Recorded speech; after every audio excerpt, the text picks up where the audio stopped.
지금도 기억이 생생한데 지난 주일날 저녁을 여러분 많이 기억을 하실 것 같습니다.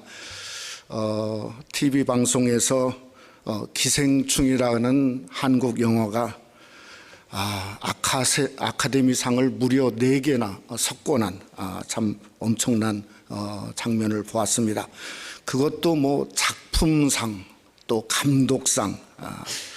근데 저는 봉준호 감독을 처음 거기서 봤는데요. 참 소감이 굉장히 인상적이었어요. 근데 좀 제가 보고 싶은 것은 송강호라고는 배우를 상당히 좋아하는데 그분이 좀 이렇게 어물쩍한 소감을 좀 했었으면 좋았을 건데 그게 하나 빠져가지고 참 이렇게 아쉬웠습니다. 이 기생충이라는 영화를 보신 분들이 상당히 계실 텐데 그 영화를 보면은 기생충은 한 마리도 보이지 않습니다. 한 마리도 없어요. 근데 그 안에는 진짜 기생충으로 가득한 영화가 그 영화죠. 저는 그 영화 속에서 2 종류의 기생충을 봤어요. 하나는 속은 텅 비어 있는데 겉은 그냥 번지름한 기생충이에요. 살도 통통하고. 또 하나는 속은 뭔가가 있기는 있어요. 근데 죽었다 깨어나도 이 겉은 번지름할 수가 없는 거예요. 그래서 결국은 둘 다 결론이 뭐죠? 기생충을 벗어나지 못하고 기생충으로 남는 그 영화가 이렇게 세계를 깜짝 놀라는 가운데 있죠. 이 누가복음을 썼던 누가라고 하는 분이 예수님이 첫 번 이 사역에 있어서 그가 보는 관점은 기생충처럼 오늘 읽은 대로 암담했어요.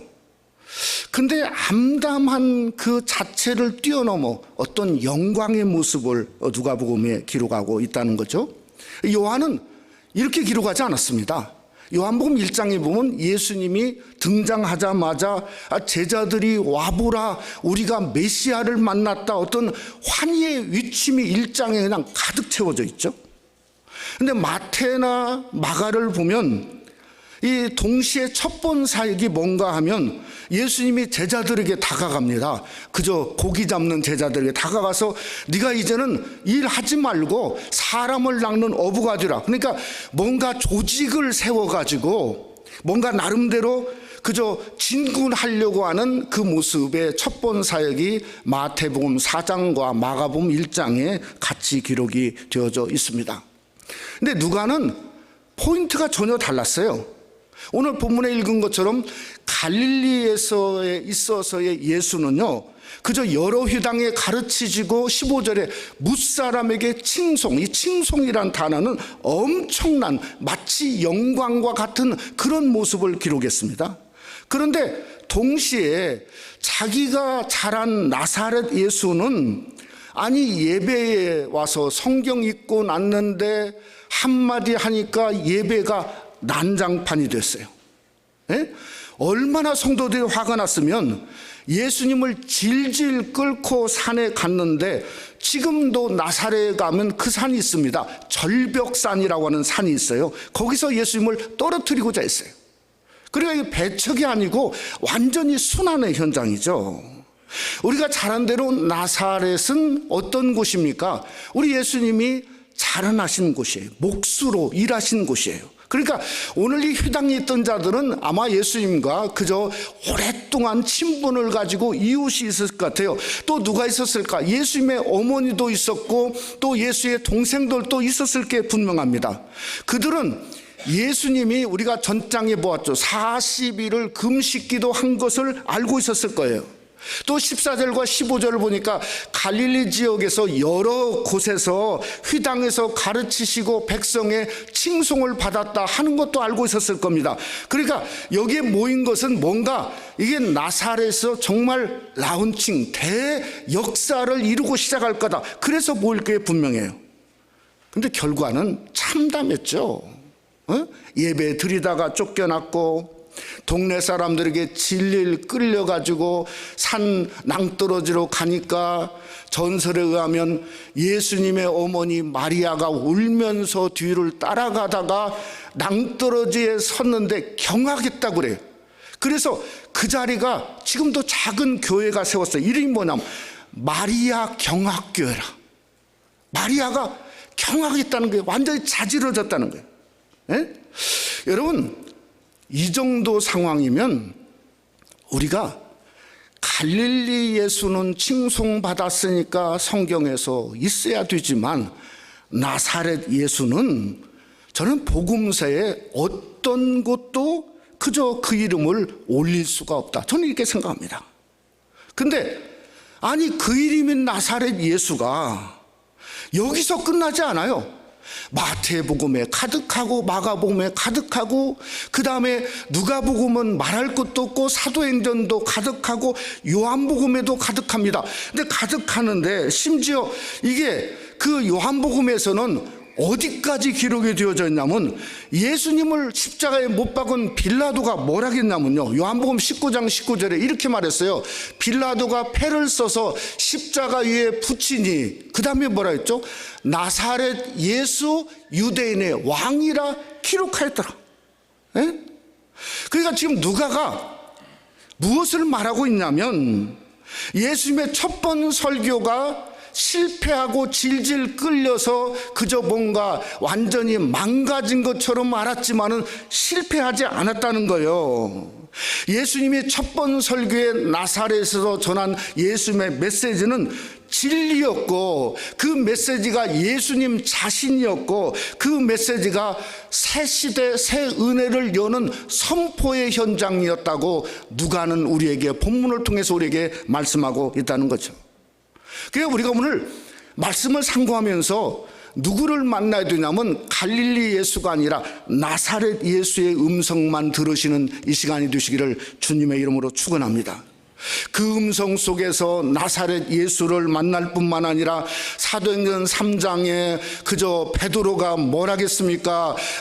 성전 미문에 앉아있는 안전뱅이를 향해서 은과 금은 내게 없지만 내게 있는 것으로 내게 주노니 곧 나사렛 예수 그리스도 이름으로 걸으라. 그런 말한 나사렛 예수 그리스도 놀라운 이름을 붙들고 사는 귀한 은혜가 말씀을 상고하는 저와 여러분 속에 함께 하시기를 주님의 이름으로 축원합니다. 첫째로 예수님은 휘단에서 자기의 예언의 말씀을 가르쳤습니다. 우리 장로님 기도한 것처럼 제가 지난 주간에 선교 편지를 하나 선교사님을 받았습니다. 그분은 닥터로 의사 선교사였고 파키스탄의 선한 사마리아 병원에 오랫동안 계셨습니다. 그분이 한 10년 전에 우리 교회 한번 잠시 방문을 하셨는데 그때 저에게 이런 말을 했습니다. 자기 발과 이게 손을 보이면서 누마치스로 걷기도 힘드세요. 걷기도. 예? 근데 그렇게 힘드신 분인데, 그러니까 그렇게 힘드신 분이 이제 나이가 70세가 되어서 마지막 그 편지를 보니까 마지막 선교 편지예요. 그 선교 편지가 이렇게 써 있어요. 30년을 파키스탄에만 있었고 30년을 파키스탄의 한 병원, 선한 사마리아 병원이라고 하는 곳에 있었다는 거예요. 그러면서 이런 말을 합니다. 환자를 치료하다 보니까 복음을 전해야 되는데 복음 구령의 열정을 가지고 그 환자에게 기도는 했지만은 복음을 전하지 못해서 끝나면서 너무 부끄럽다는 거예요. 마지막에 이렇게 썼어요. 뭐라고 썼냐면 오늘부터 지금부터 저에게 선교비 보내는 걸 중단해 주세요. 이제는 받을 수도 없고 받지 않습니다. 지금까지 후원해 주신 분에게 감사합니다. 저 이런 편지 처음 받아봤어요. 예? 처음 들었어요. 선교비 중단해달라고. 이제는 끝났다고. 예? 제가 그 얘기 읽으면서 이분이야말로 진짜 선교사님 중에 선교사 일을 하셨구나 하는 생각을 하게 되었어요. 제가 이 모습을 어디서 발견했냐면 우리 예수님의 모습과 똑같아요. 왜냐하면 오늘 16절에 보니까 뭐라 했냐면 나사렛에서 안식일에 늘 하시던 대로 회당에 들어가셨다. 그러니까 오늘 한 번만 있는 게 아니에요. 그러니까 지금 오늘날 표현으로 말하면 모교회, 본교회, 그저 자라나고 태어난 본교회에 갑자기 무슨 혜성처럼 나타난 것도 아니고 갑자기 자기가 그리스도라 드러낸 것도 아니고 그저 늘 하시던 대로 안식일에 들어간 거예요. 그러니까 꾸준하게 목수를 하면서도 섬기고 그저 어렵고 그저 동생들을 키우고 어머니를 봉양하면서 충성되고 한결되었던 우리 예수님의 모습을 성경이 기록한 거죠. 또 하나는 뭔가 하면 겸손함입니다. 겸손함. 왜 겸손하냐면 나사렛은 어떤 곳인가? 요한복음 1장에 보면 요한복음 1장 46절에 나다나엘이 뭐라고 합니까?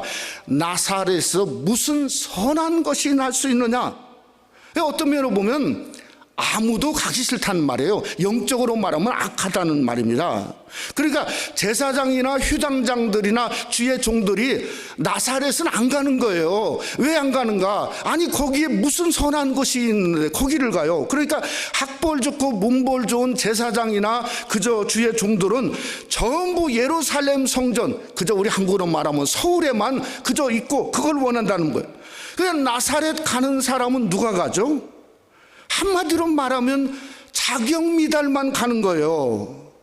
그런데 예수님은 한결같이 자경미달한 종들이 있는 곳에서도 목수로 섬겼고 안식일을 섬겼고 성도로 섬겼고 그분은 하나님의 아들인데도 이 자리에 올 때까지 똑같이 그 자리에 참석했다.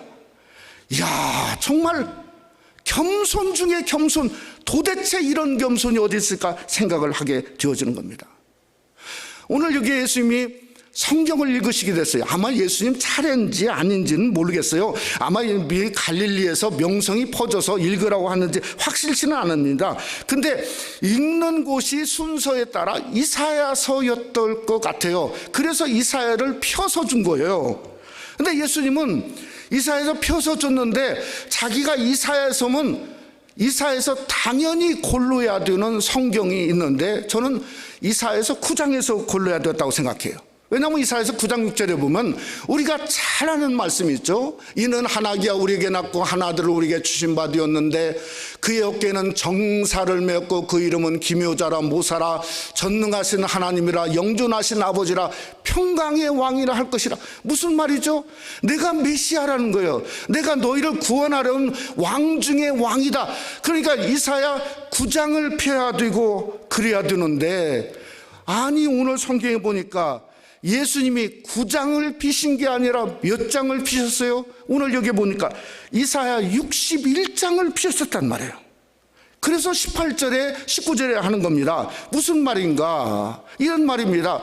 성령이 내게 임하사 가난한 자에게 복음을 주시고 기름을 붓고 포로된 자를 자유케 하고 눈먼 자의 눈을 뜨게 하고 눌린 자를 자유케 하려고 했다 하는 말을 주님 말씀한 거예요. 그것 때문에 오셨다는 거예요. 자기는 그런 왕이라는 거예요. 그런 분이라는 거예요.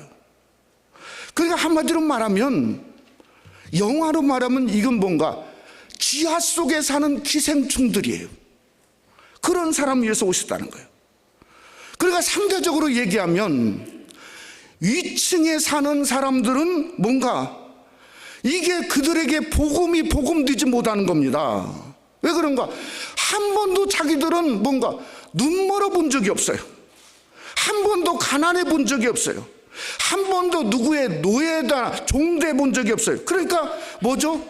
이것은 알기는 알지만은 그러나 자기들과는 상관없는 거예요. 상관없는 거. 그러니까 이런 복음은 그저 뭔가 자기들과는 상관없는 거예요. 근데 이 상관없다는 말이 어디까지 기록이 되어지나 마가복음 5장에 보면 거라사의 광인에 있는 귀신이 광인과 함께 오지 않습니까? 그때 예수님을 향해서 뭐라 그러냐면 지극히 높으신 하나님의 아들 예수여 나와 당신과 무슨 상관이 있나이까? 그러니까 예수님이 아무리 은혜로운 말을 한다고 할지라도 그저 순간적으로 그들이 광인처럼 돌변했던 이유가 뭔가 상관이 없는 거예요, 복음이. 여러분, 이것은 우리에게 엄청난 도전을 주지 않습니까? 은혜라고 하는 것은 은혜로운 말에 있는 것이 아니고 진짜 은혜는 깨닫는 거죠. 깨닫는 거. 내 자신이 2층에 있던 아래층에 있던 기생충인 걸 깨닫는 거죠. 무엇을 깨닫냐? 요한계시록 3장에 보면 라우디게아 교회에게 분명히 말하지 않았습니까? 요한복음 3장 17절에 뭘 말했냐? 내가 말하기를 나는 부자라 부요하고 부족한 것이 없다 하나 내 곤고한 것과 가련한 것과 가난한 것과 눈먼 것과 벌거벗은 것을 알지 못하는도다. 깨달아야 된다는 거죠. 볼 수 있어야 된다는 거죠. 여러분, 왜 바디메오가 성경에 기록된 줄 아십니까? 자기가 눈먼 것을 아는 거예요. 깨달은 거예요. 그래서 주여 내가 보기를 원하나이다. 그래서 성경에 기록된 거예요. 진정한 복음은 뭔가 우리가 우리 자신이 어떤 모습인가를 깨닫는데 복음이 복음되는 줄을 믿으시기를 주님의 이름으로 축원합니다. 사랑하는 성도 여러분, 우리가 벌써 한 달 반을 살아봤지 않습니까? 오늘날 세상은 뭔가 그저 숨을 제대로 쉴 수 없는, 마스크를 쓰고 가도 불안한 세상이에요. 인생은 공고해요. 어둡습니다. 가련합니다. 눈멉니다. 일본에 마치고 오는 성도님이 그러시는 거예요. 죽을 뻔 알았다고. 죽을 뻔 알았다고. 그러면서 아니 인생이 이런 존재인 줄 자기는 처음 알았다는 거예요. 그저 80년 넘어서 깨달았다는 거예요. 여러분, 그래서 주님이 말씀대로 이 땅에 오셨다는 겁니다. 우리에게 기름 붓게 하시고 우리에게 눈을 뜨게 하시고 우리를 구원케 하시고 자유를 주시기 위해서 이 땅에 오신 분이 나사렛 예수이신 줄 믿으시기를 주님의 이름으로 축원합니다. 그 나사렛 예수가 말씀대로 오셨기 때문에 말씀 그대로 행하셨고 말씀 그대로 기름 부으시고 구원하시고 자유케 하시는 나사렛 예수 그리스도가 저와 여러분의 하나님이 되신 줄 믿으시기를 주님의 이름으로 축원합니다. 두 번째로 예수님은 휘당에서 은혜의 시대의 됨을 선포하셨습니다. 오늘 영화 얘기를 했으니까 영화 얘기 또 하나 해야 되겠는데요. 아카데미 상들을 보면 후보작들, 소위 나미네이션 된 후보작들이 많지 않습니까?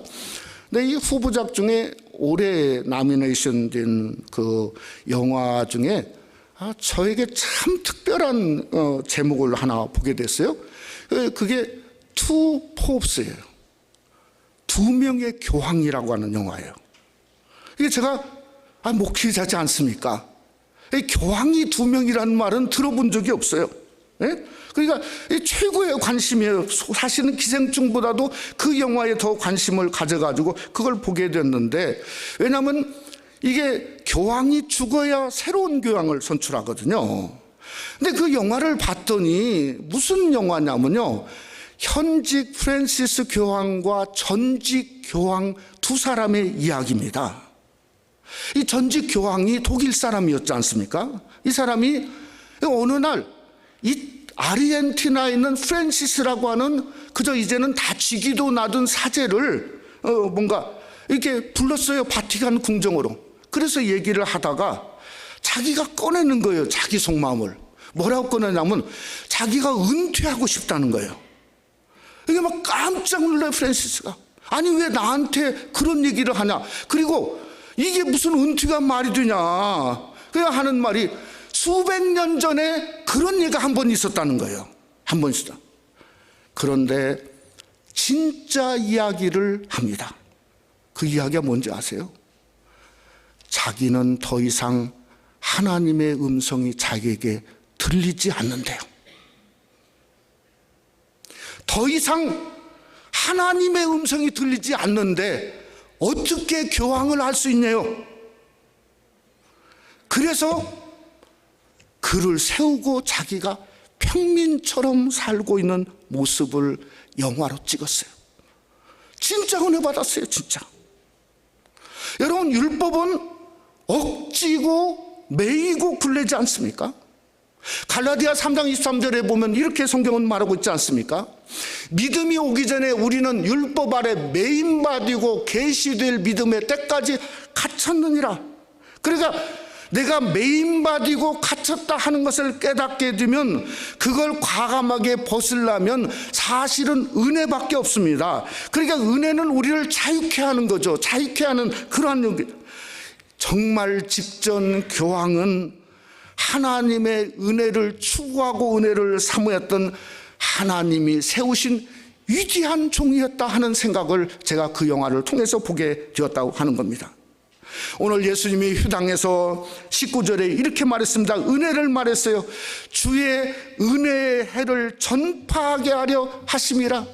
그러니까 소위 말하는 희년이죠. 그저 모든 것을 회복하는 은혜의 해를 전파하게 한, 이 전파란 말은 헬란 말로 게리스인데요. 이건 뭔가 선포하고 통보하고 프로클레임, 선언했다, 이런 뜻을 가지고 있어요. 근데 그 다음 절에 뭐라 했냐면 20절에 바른 성경은 이렇게 말했어요. 그러니까 전파는 오늘 이 성경이 너희가 듣는 가운데 성취되었다. 그러니까 은혜의 시대는 예수님의 선포가 그저 일어나는 순간에 성취된 거예요.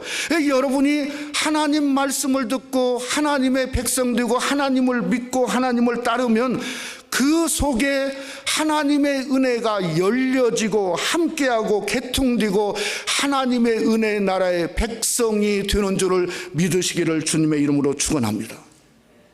오늘 성경에 보면 엘리야가 나오고 엘리사가 나옵니다. 저는 이것이 은혜의 한 요소라고 생각합니다. 왜냐하면 엘리사와 엘리야는 어느 시대의 사람이었냐면 그저 남쪽 유다의 아니라 북쪽 북이스라엘, 오늘로 우리가 말하면 저 북한에 있던 선지자들과 마찬가지예요. 흑암에 있던 선지자들. 그러니까 그들이 생각했던 은혜는 뭔가 하면 흑암을 뚫고 나오는 은혜예요. 마치 죽음의 문이 부서져서 나오는 은혜가 그 은혜라고요. 그러니까 사단 마귀를 깨트리는 하나님의 은혜죠. 이 은혜는요, 부드러움이 아니에요. 주면 되고 안 되면 말고가 아닙니다. 이건 뭐죠? 죽음의 문을 깨트려 나오는 하나님의 강력한 십자가의 권세와 능력이라는 거예요. 그래서 우리가 지난 성회에 정말 탈북한 학생들을 통해서 우리의 주제가 뭐였죠? 더 보이스, 땅끝이 열리는 소리였지 않습니까? 놀라운 소리를 들었지 않습니까? 여러분, 그 은혜 중에 사렙다 과부는 어떤 은혜를 경험했죠? 기름이 떨어지지 않았어요. 그러니까 우리의 삶 속에 하나님이 부어주시고 하나님이 함께 하시고 먹을 거 입을 거 영적으로 생명양식 주시는 은혜가 떨어지지 않는 겁니다. 그게 은혜의 시대죠. 그것뿐만 아니라 자기 아들이 죽었다가 살아났습니다. 우리를 일으켜 세우시는 생명과 구원, 회복의 은혜입니다. 나아만 장군은 문둥병에 걸렸습니다. 그런데 하나님의 은혜로 깨끗함을 입었습니다.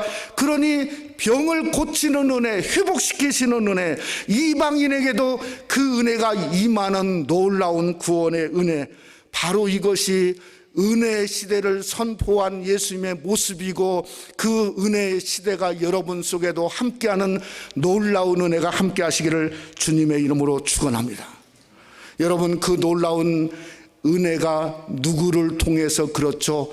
나사렛 예수를 통해서 그렇다는 겁니다. 그 나사렛 예수가 사도행전 10장 38절은 이렇게 말합니다. 한번 다 같이 함께 한번 봉독하죠. 하나님이 나사렛 예수에게 성령과 능력을 기름 붓듯 하셨음에 그가 두루 다니시며 선한 일을 행하시고 마귀에게 눌린 모든 사람을 고치셨으니 이는 하나님이 함께 하셨습니다. 누구에게요? 나사렛 예수에게. 성령을 기름 붓듯 하시고 마귀를 깨부시고 하나님의 모든 자를 고치시는 놀라운 은혜의 세대가, 바로 시대가 나사렛 예수를 통해서 임했다고 성경은 말씀하고 있다는 거죠. 여러분, 그런데 주님의 그 기름붓도 쏟아부으시는 은혜가 오늘 휘당에서 막혔어요. 말씀을 듣는 자들에게 막혔다고요. 왜 막혔는가? 22절에 보니까 이 사람은 요셉의 아들이 아니냐 하는 것 때문에 막혔어요. 하는 것 때문에. 그게 무슨 말이죠? 사람 기준, 사람 생각, 사람 중심, 그저 사람의 뭔가를 가지고 사람 하다 보니까, 아니 은혜 시대를 여는데 그들은 막혀서 예수를 질질 끌고 가서 절벽에서 떨어뜨리려고 했는데 주님은 그 가운데로 지나가셨다는 거예요. 그래서 예수님은 요한복음 6장 63절에 이렇게 말했습니다. 살리는 것은 영이니 육은 무익하니라. 내가 너에게 이른 말이 영이요 생명이라. 사랑하는 성도 여러분, 우리는 어떻게 살아야 되는가? 육은 무익한 거예요. 육의 생각, 육의 지식, 육의 것은 무익합니다. 영으로서 살아야 돼요. 영으로서 살고, 영으로서 보고, 영으로서 듣고, 영으로서 그 안에 들어가고, 영으로 충만할 수 있어야 돼요. 육은 뭔가 요셉의 아들만 보입니다. 그러나 영은 나사렛 예수 그리스도 위대한 이름만 보이고 듣게 되어지는 겁니다. 여러분이 우리가 영으로 사는 귀한 역사, 생명과 은혜가 우리 속에 함께 하시기를 원합니다. 말씀을 마치고자 합니다. 제가 지난 금요일 날 밤에 집에 가서 한국에 저희 어머니한테 벌써 이제 80 중순 중반이 훨씬 넘으시고 있는데 전화를 드린 지가 하도 오래된 것 같아가지고 전화를 좀 밤늦게라도, 거기는 뭐 낮 시간이죠, 한국은. 전화를 좀 드렸더니 저희 어머니가 전화에 자꾸 이렇게 뭐라고 하시냐면 눈물이 자꾸 나오신대요. 그래서 큰일 났다. 예? 이게 눈물이 자꾸 이게 나오시는데 이게 혹시라도 뭐 디프레션에 빠지셨는지 왜 이렇게 눈물이 나오시는가. 그래서 제가 조심스럽게 아니 무슨 일이 있으셔서 이렇게 눈물이 자꾸 나오시냐고 그랬더니 그 다음 말이 뭐라고 하시냐면 새벽 기도 시간에 우리 장님 기도한 것처럼 중국에 있는 수많은 죽어가는 사람들이 너무 그게 마음이 아파가지고 하나님 앞에 살려달라 기도했다는 거예요. 그랬더니 기도하는데 하나님이 그러셨대요. 너 마음 아프지? 나는 내 아들, 내 딸이 그저 내 앞에서 죽어가고 보고 있는 나는 얼마나 마음이 아프겠냐. 이렇게 어머니한테 성령으로 마음속에 말하셨다는 거예요. 아니 그때부터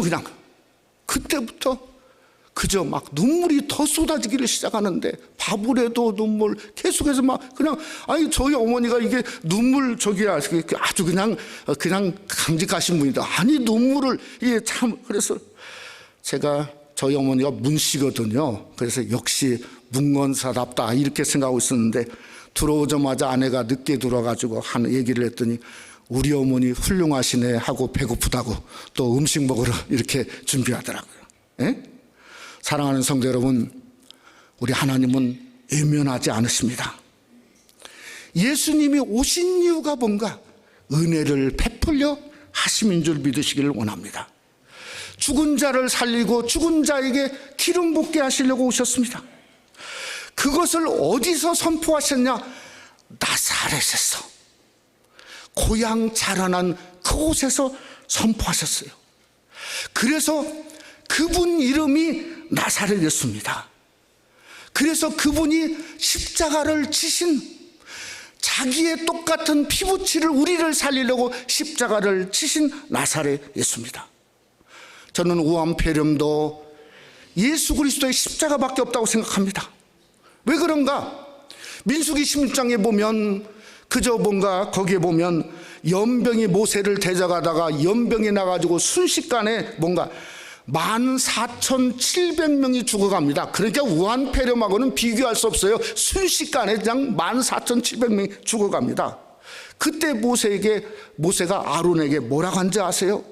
아론아, 너 빨리 네 향로를 들고 가서 어떻게 하라고요? 죽은 자와 산자 사이에 서라. 그냥 죽어가는데 얼마나 달렸을까 생각을 해보세요. 그래서 자기 양로를 들고 와서 죽은 자 가운데와 산자 가운데에 섰는데 민수기 16장 48절은 성경에 이렇게 기록했습니다.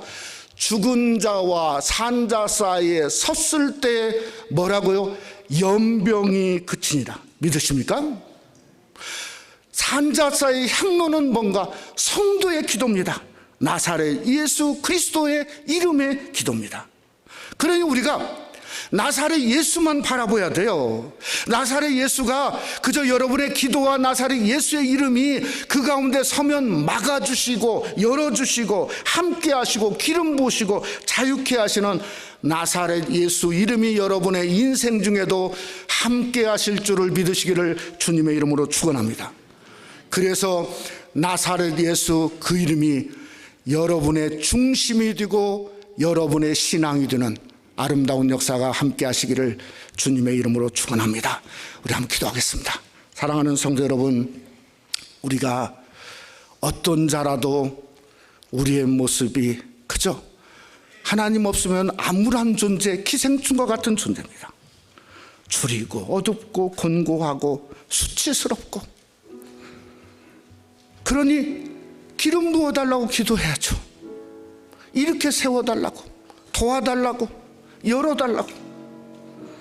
우리에게 나사렛 예수 그 놀라운 이름, 그 놀라운 이름을 통해서 사렙다 가부가 먹을 것이 끊이지 않았습니다. 나아맘을 문둥병을 입었습니다. 하나님, 나사렛 예수 그저 나와 함께 샀던 그 예수의 이름으로 나를 치유해달라고, 그저 가정의 문을 열고 삶의 문을 열어달라고.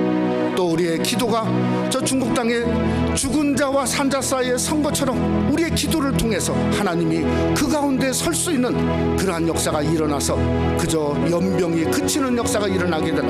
한번 우리 잠시 한번 통성으로 우리 한번 다 같이 한번 기도하겠습니다.